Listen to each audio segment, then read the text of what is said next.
এর আগে আমরা কয়েকবার এখানে প্রেস ব্রিফিংয়ে আমার মনে আছে আমি দুইবার অন্তত পরিষ্কার করেছি আমাদের আলোচনা হয় নাই এবং আমরা এই বিষয় নিয়ে অন্তর্বর্তী সরকারকেও এবং আমেরিকান এম্বাসিকেও তাদেরকেও বারবার আমরা পরবর্তীতে যখন এটা নিয়ে আলোচনা হয়েছে আমরা বলেছি যে ইউ শুড হ্যাভ মানে আমাদের সাথে আলোচনা করাটা প্রয়োজন ছিল আর কি অ্যাজ এ স্টেক হোল্ডার।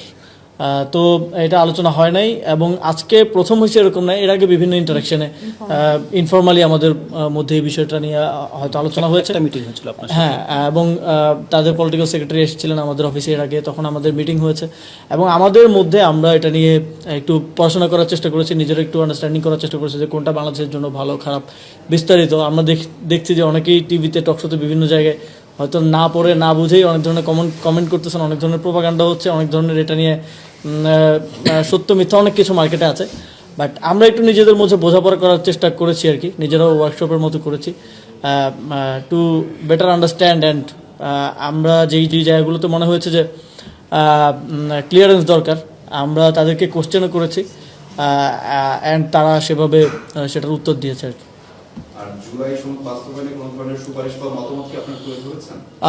এটার ক্ষেত্রে তো আমরা পার্টি হিসেবে আপনারা আমাদের অবস্থান জানেন, আমরা এটা নন নেগোসিয়েবল একটা জায়গায় আছি যে গণভোটের রায় বাস্তবায়নের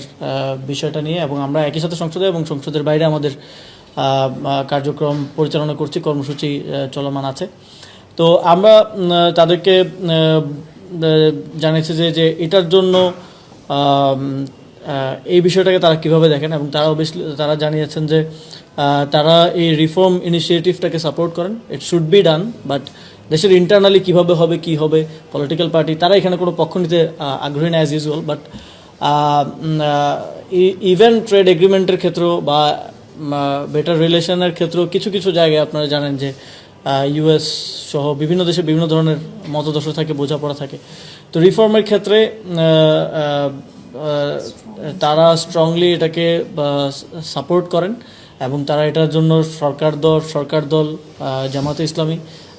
এবং সবার সাথেই তারা এক ধরনের নেগোসিয়েশন এবং কথাবার্তার মধ্যে আছেন আর কি, এবং আমরা এই জন্য সাপোর্ট চেয়েছি। প্রথমত আমি যখন সরকারের অংশ ছিলাম তারও আমি পদত্যাগ করার 2 মাস পরে চুক্তিটা হয়েছে, তো আমার ওই সরকারের দিক থেকে জানার তো আসলে সুযোগ নেই। এবং আমি যতদূর জানি যে ইভেন যখন আমরা এই বিষয়গুলো নিয়ে আলাপ করেছি যে স্টেক হোল্ডার হিসেবে আমাদের সাথে তো ডিসকাশন হওয়া উচিত ছিল, তখন আমরা সবার থেকেই একই ধরনের মানে যারা ডিসকাশনে ছিল একই ধরনের রেসপন্স পেয়েছি যে চুক্তি হওয়ার আগ পর্যন্ত তারা এটাকে নন ডিসক্লোজার রাখতে চেয়েছেন এবং অনেক স্টেক হোল্ডারের সাথেই হয়তো আলোচনা হয় নাই, এবং আমরা এটাকে ক্রিটিক্যালি আমরা পয়েন্ট আউট করেছি যে এনসিপির সাথে আলোচনা না করাটা এটা উচিত হয়নি, এনসিপি সাথে অবশ্যই কনসাল্ট করা উচিত ছিল।